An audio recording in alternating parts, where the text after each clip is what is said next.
Drake has officially crossed the 100 million monthly listeners mark on Spotify for the very first time in his career, and that is a massive achievement no matter how you look at it. With that milestone, he now joins Kendrick Lamar as only the second rapper ever to reach that territory on the platform. As things stand, the top 5 most listened to names in hip-hop are Drake, Eminem, Ye, Kendrick Lamar, and Travis Scott. That said, I would not be surprised if Future starts climbing the rankings over the next few days after the exposure he received from performing during the World Cup opening festivities in the United States. And while we're on the subject, let me know who you think is taking home the World Cup trophy in 2026.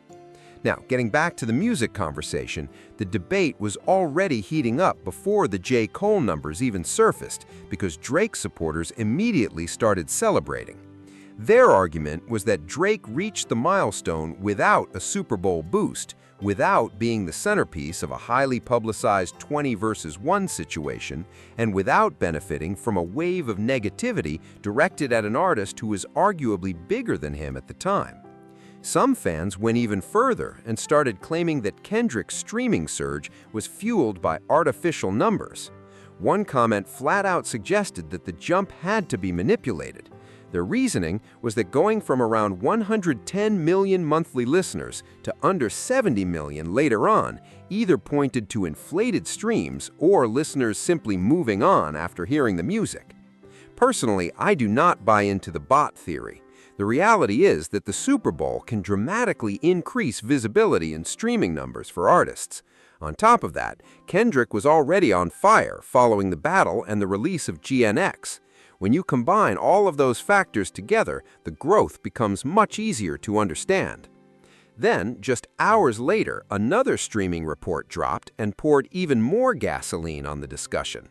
J. Cole's The Falloff officially crossed 500 million streams on Spotify.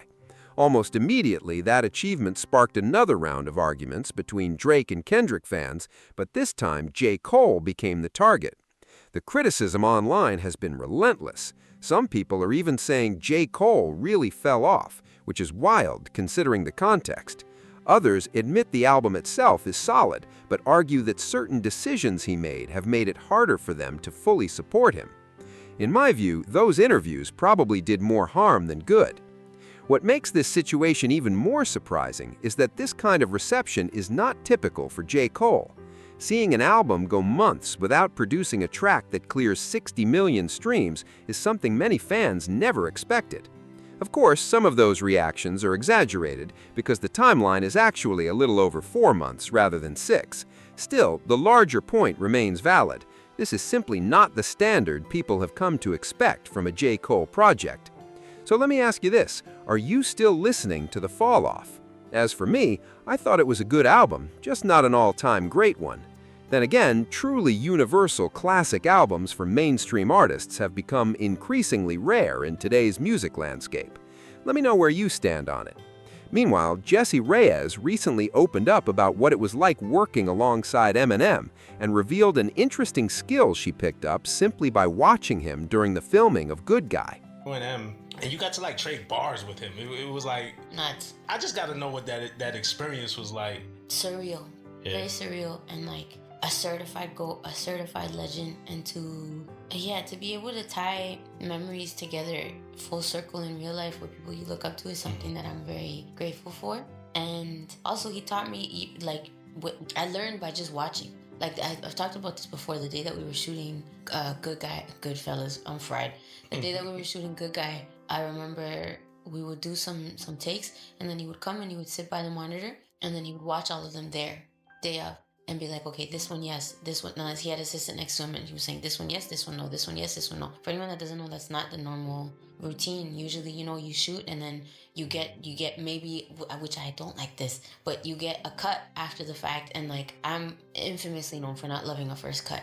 And even still, I'll ask, okay, well, I remember we shot this, and I remember we shot that, but it's like working backwards. And then when I saw his method, I was like, oh my God, I love this. I turned over to my team, I was like, this method is it? They're like, yeah, this method costs money because it just means more time on set and more meticulousness. But I I applied it my way, and now I know that I'm like, if I'm on set and I double check the angles when I can, and if there's a take that felt good, I ask to watch it, and then when I watch it, I'm like, we make note of this one day of, to be like, if now when you send the first cut, if the first cut sucks, then I know exactly what to reference, and that's a skill that I was able to acquire by way of being front row seat to his legendary execution. That's dope.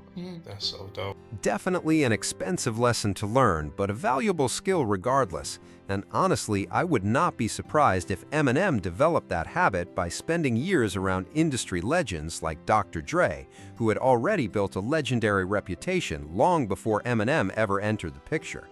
And with that in mind, what are your thoughts on the chemistry they created on Kamikaze? A lot of fans seem to agree that Good Guy stands out as the stronger record, while Nice Guy continues to divide listeners whenever the conversation comes up. But where do you stand on that debate? Now, shifting gears, New York rapper Lil Tjay has found himself catching heat online after a clip from XXL's Hip Hop Trivia Challenge started making the rounds across social media. Many fans are calling the moment embarrassing for the culture. And once you see the footage, you'll understand exactly why people are reacting the way they are. Philadelphia rapper is credited with coming up the popular phrase 6'7". Small boy Skrilla. Small boy Skrilla. I fuck with his music and shit. We were supposed to link up a couple times. But we ain't get there. But I fuck with his music and shit. He doing shit. I got 1,100. I'm trying to get to 1,500, so I think I need 400. Oh, look at that. What y'all think? You gonna get it? Name 3 Eminem albums. Y'all went crazy on it. What if there was a song that I never finished? No clue. I had no clue.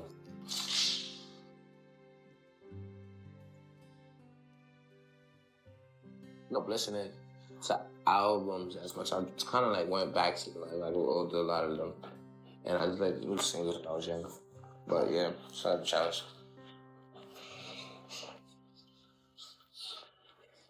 Eat a mystery jelly bean.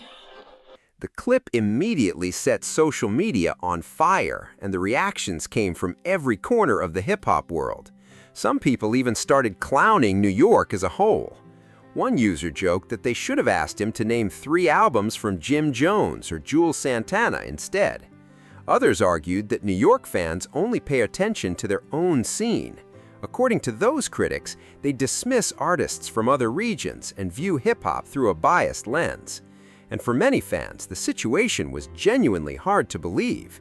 Here you have a rapper struggling to identify albums from an artist who owns multiple diamond-certified projects and is widely considered one of the biggest rap stars ever. And age is not really a convincing excuse either, because reports as recently as 2024 showed Eminem remained the most popular rapper among Gen Z listeners. At the end of the day, though, this moment has given international hip-hop fans another talking point whenever someone tries to dismiss their opinions simply because they're not from the United States. So in a strange way, Lil Tjay may have unintentionally handed them extra ammunition for those debates. The irony is that it all came at his own expense. Some reactions were so stunned that people barely had anything to say. One comment summed it up with a single word: shameful. Others questioned how a moment like this could happen in the first place, and some even argued that if Tjay had come from somewhere like Canada, critics would have labeled him a culture vulture and never let him live it down. Instead, they believe he received a softer landing because of where he's from. But is there actually any truth to that argument? Looking at his music, some listeners would say there's very little influence from traditional lyricists in his style, let alone someone like Eminem.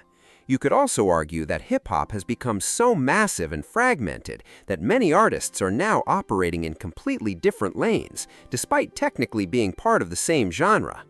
In another era, those lanes might have been considered entirely separate genres by now. But what do you think about the whole situation? Drop your thoughts below, and as always, thanks for watching. I'll catch you in the next one.